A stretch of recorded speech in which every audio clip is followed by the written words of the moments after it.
后来最近引起着众人热烈讨论的电视剧《咱甲恶的距离》，互网友封为神剧。周日暝播出着大结局，收视率真悬，外界拢真期待会当继续来拍续集。话题剧《咱甲恶的距离》礼拜完结篇，网友是封为神剧，要不收视因为咱甲盗版的距离受到影响。我们要特别呼吁大家一起跟我们拒绝盗版。演员呼吁反盗版，是因为伫完结篇进行一礼拜第9集到第10集。 网友头食补先看到，虽然收视有出来，2集的收视分别冲到2.91甲3.40，虽然是收视冠军，也无受到盗版的影响，依然无超过同龄少女的完结篇，为3.7冲到4.4。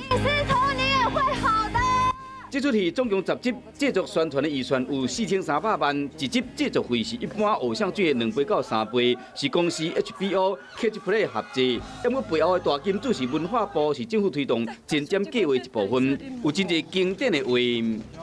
全天下没有一个爸爸妈妈要花一个20年去养一个杀人犯。 这句话讲出加害者家属的心酸，震撼人心。有真侪经典的话，拢伫网络里发觉。编剧嘛讲，伫筹备第2季剧本，也阁未延续头1季的剧情。嘛希望讲，这个戏暂时搬线，会使扭近观众甲新闻媒体线的距离。